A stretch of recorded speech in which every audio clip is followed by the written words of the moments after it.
Welcome to the LowCarbUSA podcast, where we seek to inspire you to help us build this community. I'm Doug Reynolds. And this is Pam Devine. All right. Welcome, everybody.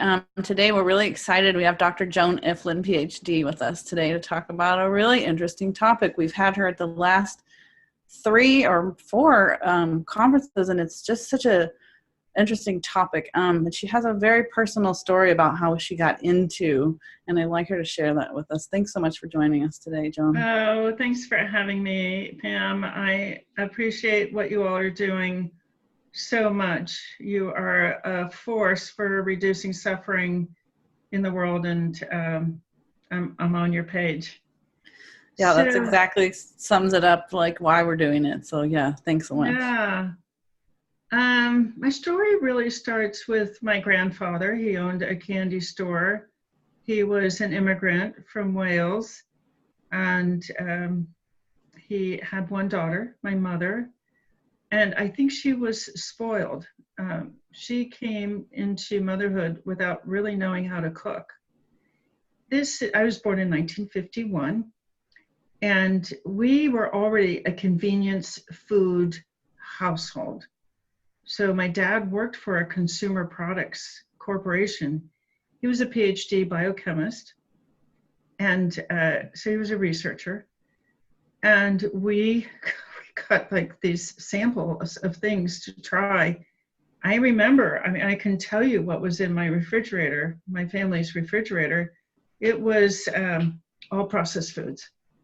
It was all processed foods. And I can tell you what I had for breakfast.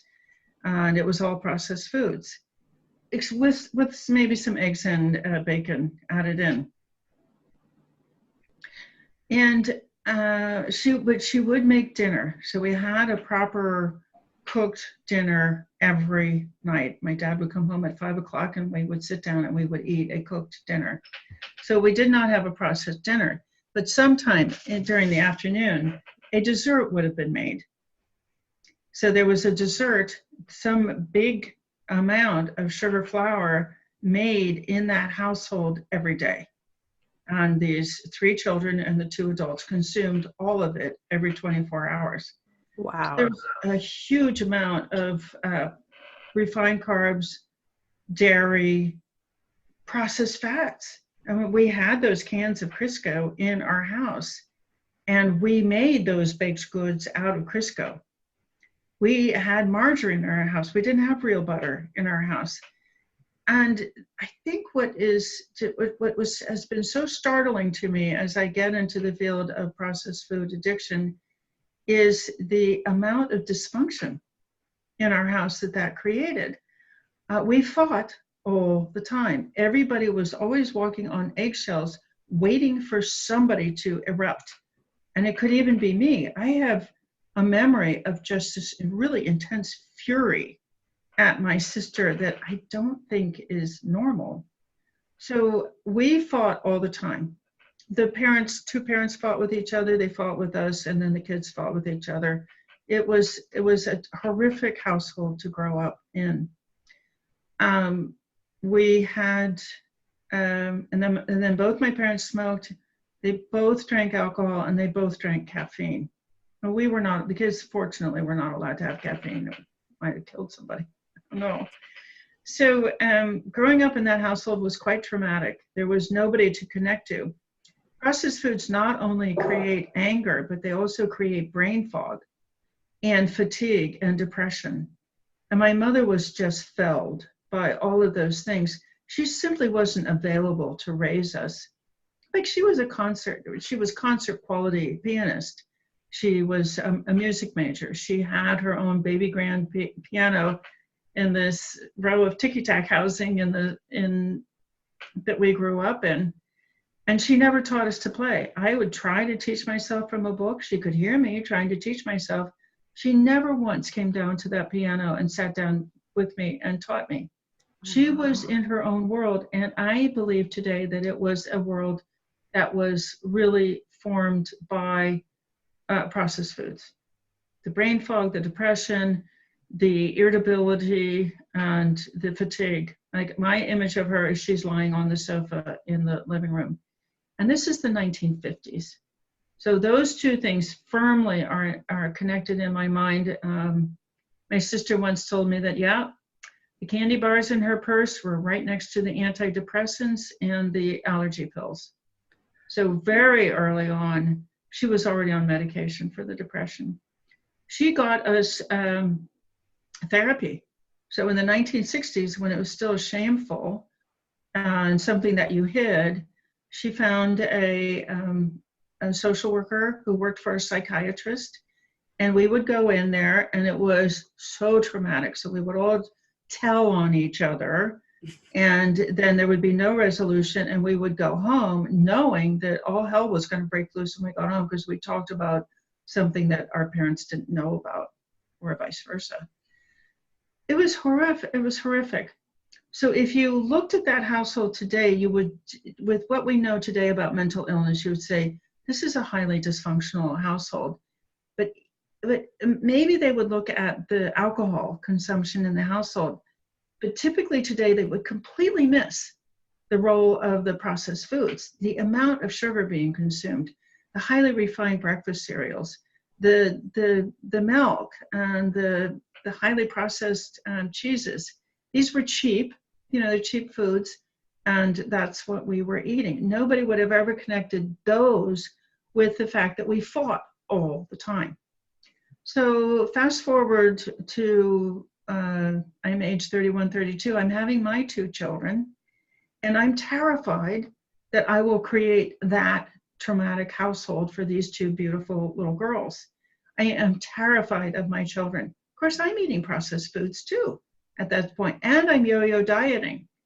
So what happened there is I went 10 years of personal therapy, and I did Codependence Anonymous, and I did a women's group. I did a lot of training with a women's group, all to get one thing under control, and that is raging.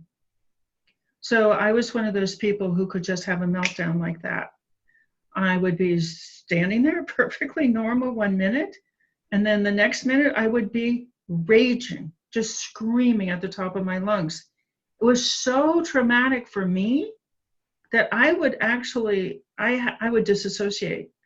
Part of me would go stand over here and watch the other part and just like, please stop that. Please stop screaming, stop yelling. And I wouldn't be able to do it. So all of that, I get to 1996, and I've done one more yo-yo diet cycle. I've regained the weight. I need a new approach. And somebody in my CODA group, it keeps telling me, go into food addicts in recovery. And I'm like, why would I do that? I'm thin right now. What's wrong with you? But what she heard was the sugar driving my behavior. Mm. So at the end of that year, I regained the weight. I went and got the book, and I turned straight to the food plan because I'm not a food addict. Oh, no, no, no. I'm just going to lose this weight. It's a classic mistake that everybody makes. This is an addiction that the most prominent consequence is this collection of fat tissue under our skin. The most hidden consequence is this complete rearrangement of the brain. Anyway, I went and got the book. I started January 1st, 1996. And within just moments, I knew that this food plan could not possibly work for weight loss because there was too much food.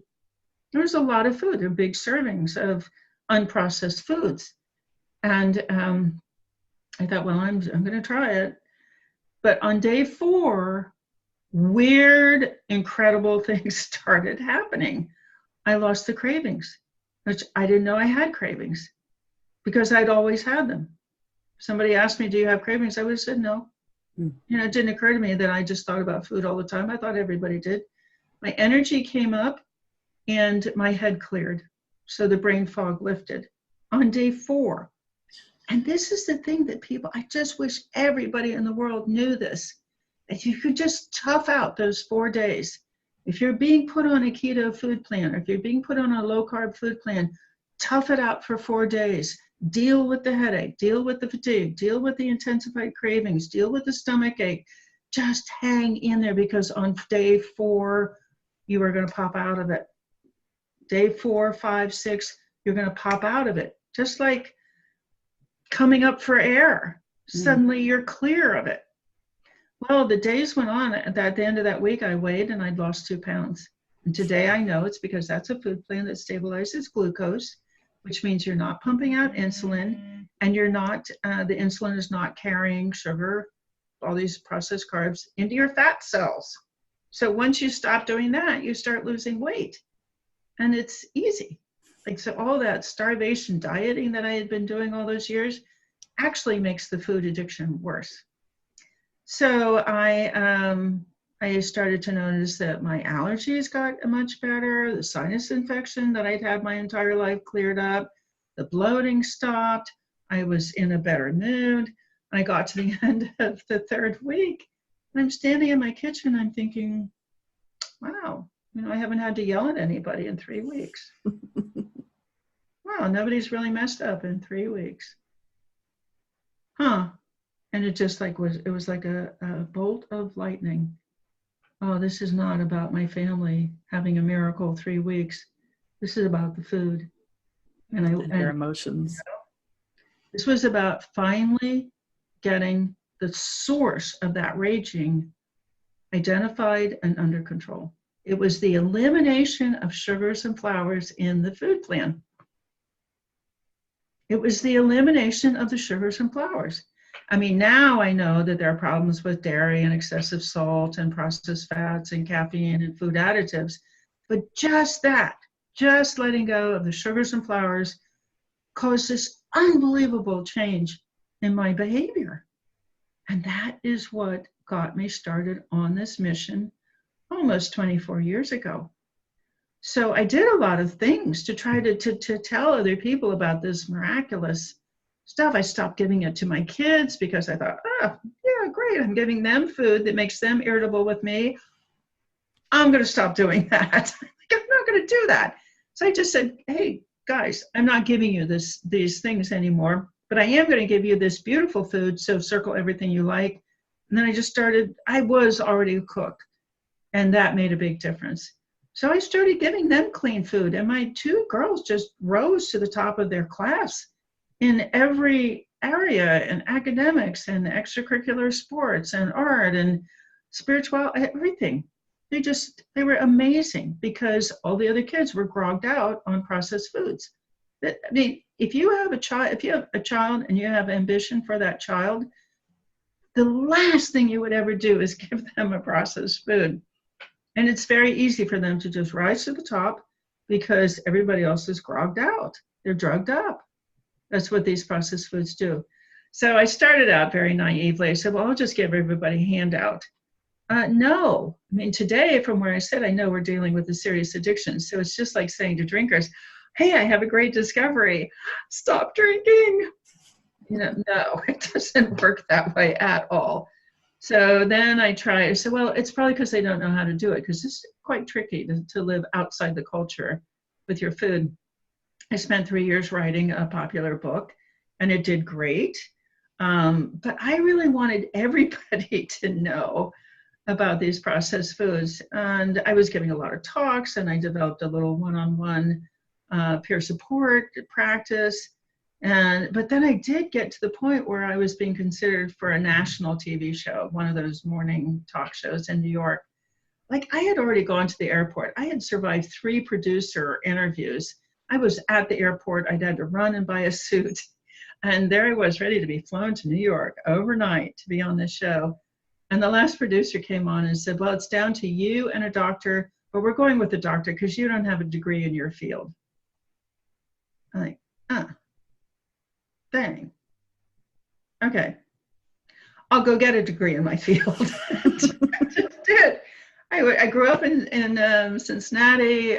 Union Institute is there. It's a school specifically designed for new fields. And I went there and I just worked my tail off for 3 years and got through it. And I attracted this incredible committee. And we spent hours and hours on the phone. Like, how are we going to demonstrate this? How are we going to research processed food addiction? And we decided to take the diagnostic criteria for alcoholism. and see if when you applied those to overeating, whether that was a valid diagnostic questionnaire. At that time, it was 7 criteria. Now it's 11. And it popped. And we demonstrated the validity right out of the box with a fairly small sample. And so the whole committee became convinced that this disease does exist. And it illustrates one crucial thing, which is the science is there. The science is there. The science is what makes this real. When you do something like that, you validate the criteria for alcoholism, and you can diagnose an eating behavior with those criteria, that's very solid science. So I started writing chapters and papers for other people, and then I got a doctoral divorce. So if you ignore your spouse long enough, they will leave you. That's what happened. But I got this divorce settlement. I started a prepared meal company. I said, well, I'm still on the wrong model. I don't know it. They said, well, I'll just give them this nice, clean food. They'll feel so much better, and then they'll do it for themselves. No, that's still my big discovery is that you should stop drinking. No, this is a syndrome, and it's devastating. It impacts every cell in the body. And so I did learn that everybody has this. Everybody who came onto the food system got the same withdrawals, across a range of severity. The withdrawal syndromes, and then the release from fatigue, brain fog, and cravings. Pretty standard, but pretty devastating. If you have those, you're going to lead an impaired life without knowing it. If you have brain fog, fatigue, and depression, low grade, it is incredibly impairing, but you don't know it because you've always had it. It's what one of my mentors calls an unconscious impairment. It's like me with the cravings. I didn't know I had cravings. I'd always had them. So I eventually was approached by CRC Press to write the textbook, the Processed Food Addiction textbook. Just happen to have a copy here. Here it is. Fancy that, eh? In 2016. And this ends the debate. The important thing about this book is it ends the debate. It's 240,000 words. It has 2,000 citations in it. It's got one chapter on each of the DSM-5 diagnostic criteria for alcoholism as adapted to eating, with all the evidence that that behavior exists in eating processed foods. So it's over. And the question now is, okay, now that we have the scientific basis for processed food addiction, what do we do about it? And it's a very, very interesting question, because people have always said, oh, well, we lose the weight. No, that is not going to fix the mental problems. That's like saying to an emaciated heroin addict, a heroin addict who hasn't eaten in a long time because the addiction has taken over the feeding pathways. It's like saying, oh, heroin addict, just gain the weight. You'll be okay. No, you can't say to a processed food addict, oh, just lose the weight, you'll be okay. That is not going to work. So what you really have to address, and I'm going to be talking about this in Boca for LowCarbUSA, you've got to address the mental illness. So addiction is a mental illness. There's a reason why the DSM-5, this is the DSM-5, this is a diagnostic manual for mental illnesses published by the American Psychiatric Association. There are 11 diagnostic criteria in here for alcoholism, and those are the behaviors that we describe in excruciating detail as appearing in processed food, compulsive processed food eaters. So you've got to start with the fact that you're dealing with a very severe mental illness. This is not a garden variety alcoholism, because most people will meet 6 or more of the criteria, which is the threshold for a serious addiction. And even before you can get to the addiction, there are all these spin-off mental illnesses: depression, irritability, severe anxiety. There's a tremendous cognitive impairment, which means you have attention deficit, learning disabilities, you have poor decision-making, poor impulse control, lack of ability to achieve satisfaction and satiation, and poor emotional processing. And then you have just the progression of the devastation of the disease. So you have things like Alzheimer's is definitely an outgrowth of this. We have really good evidence for that. And we're looking at new evidence for autism. Are the chemicals used to process these foods a factor in autism? So this will be the first time, I think, ever on the planet in Boca that we will be tying food addiction, which is a mental illness all in of itself, but we'll be tying food addiction to these epidemics of other mental illnesses.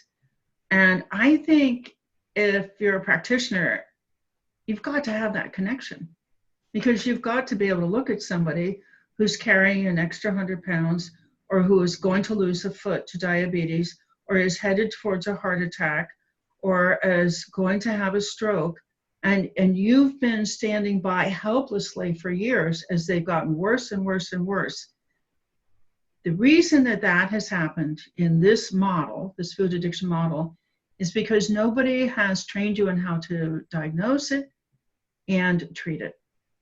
So we now know that in severe addictions, you've got to have a lot of hours of recovery airtime. You've got to be in a group of people for a lot of hours per day. The minimum for this severity of addiction would be an intensive outpatient program. And you're going to be so happy and excited when you are the person who actually gets to heal these clients, rather than medicate them or coach them for a couple of months and then have them relapse. All the frustration out of medical practices today are going to be resolved for you. So I hope you will come and hear this presentation in Boca. It will, I guarantee, it'll blow your socks off. Yeah, we're really looking forward to that. We're going to have two other psychiatrists, psychologists speaking as well again. Will be really interesting conversation. And it's just something that's not talked about a lot. I think we talk a lot about, diet and lifestyle, but how does someone transition? How does somebody do that? And how do they feel about it? How do they feel in their lives? What has led to where they've gotten to, and how do you really help them? You've been listening to an episode of the LowCarbUSA podcast. You can support us on Patreon at patreon.com/LowCarbUSA.